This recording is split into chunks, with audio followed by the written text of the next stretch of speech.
Okay, so I am now at the pedestrian bridge connecting Hialeah and Miami Springs, located between this Warren Pony swing bridge that was constructed in 1925 and replaced a pontoon bridge there. And just had an unrehearsed chance to share a bit of Miami Springs history with you. Here is downtown Hialeah now. And as many of you from Miami Springs know, we have loads and loads of iguanas here. And I just noticed this little bush along the bank of the canal, and it is loaded with iguanas. Here's what remains of the Holleman's restaurant and Circle Theater location. It has been dormant for about a year. They demolished the Circle Theater and the Holleman's building about a year ago, and it has been dormant for about a year. They just started back over again. I understand they just got financing for the project, and nobody is doing any work there now. There is the Clune Stadnick building, built in 1925, and for many years John Stadnick operated his pharmacy from that building. And over to the east, we've got this lift bridge, which was originally across the Miami River down near Miami Highlight, down near 36th Street. In 1954, it was moved to this location. And that bridge used to go up and down using counterweights, but has not been used since shortly after it was installed. Again, downtown Hialeah, the original Curtis Bright administration building used to be right at that location there.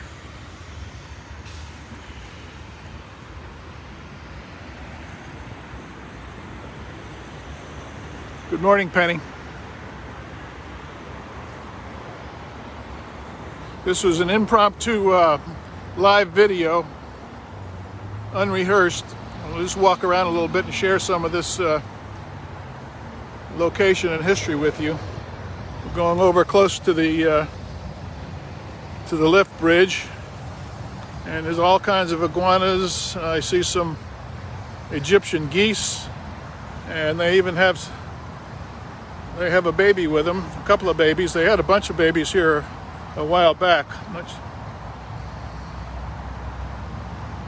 And the ever-present Muscovy ducks and iguanas. Get a little closer look at this, the lift bridge here.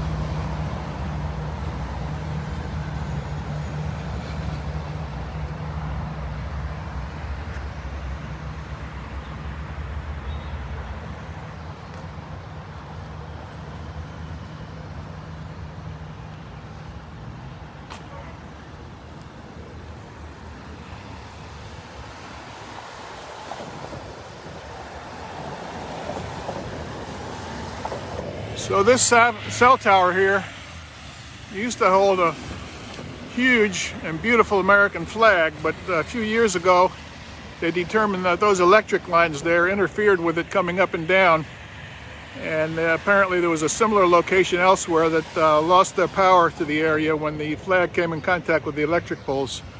So they no longer fly a flag from this cell tower.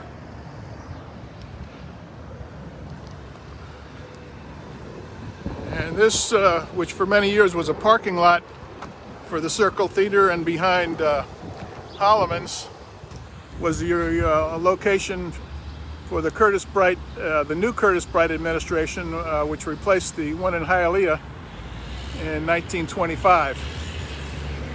And the Historical Society actually has a couple of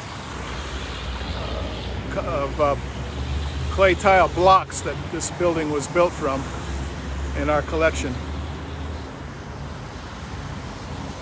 And that is the back of what was once the Food Palace grocery store, and then Billy's Seafood.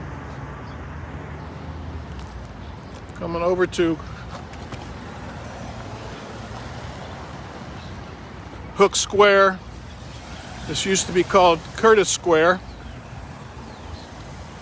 And these doctor's offices here. Dr. Joseph Frell, our family doctor in the 1950s, had his office here.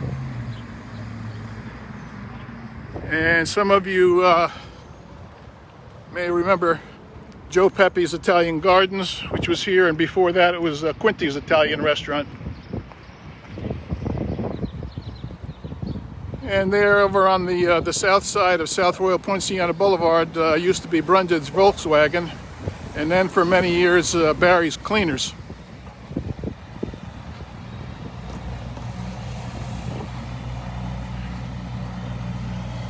During rush hour, about between 4 and 6 o'clock, it's a good idea not to come around this area unless you want to wait in a long line to get into Hialeah. This is the back entrance to what was a food palace and then Billy's Seafood. And this little building here, I think the address is 2 South Royal Poinciana Boulevard, was once the office of Carl Adams, who was Glenn Curtis's half-brother, mayor of Miami Springs for many years, and owned a dealership, Aero car dealership in Hialeah.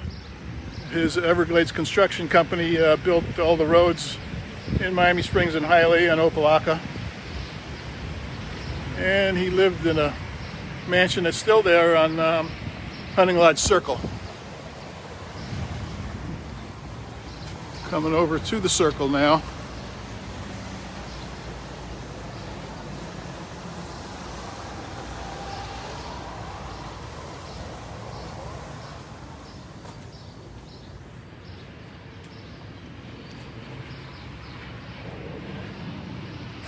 And this is the Miami Springs Circle. It's got a new pattern of traffic now. They changed it during the last year. And instead of stop signs, they're yield signs, which a lot of people haven't got used to yet. I've been close to being involved in an accident several times during the past year by people that didn't realize that they had to yield.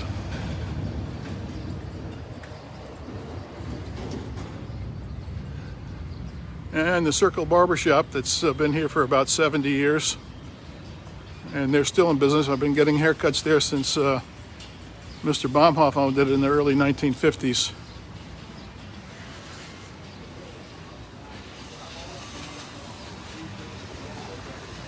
And here is the offices of the River Cities Gazette.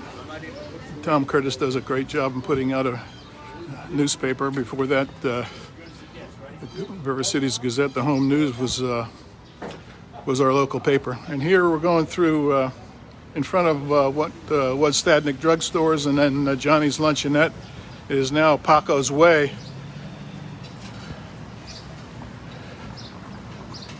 Restaurant.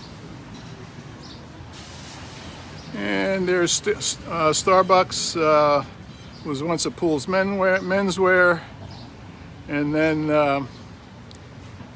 the infamous what was it? The Clothes Closet, Frank Trana's Clothes Closet, who was acquitted of murdering a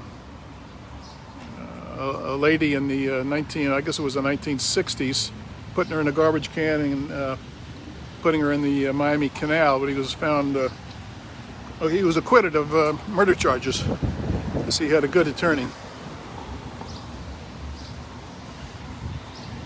And there is Milam's grocery store. It was originally Grand Union, then Piggly Wiggly, and now Milam's. They're undergoing a remodeling now, and it's going to be a new Milam's here pretty soon. And there's just the panorama of the Miami Springs Circle, and that is going to do it for our live video. Y'all have a great day.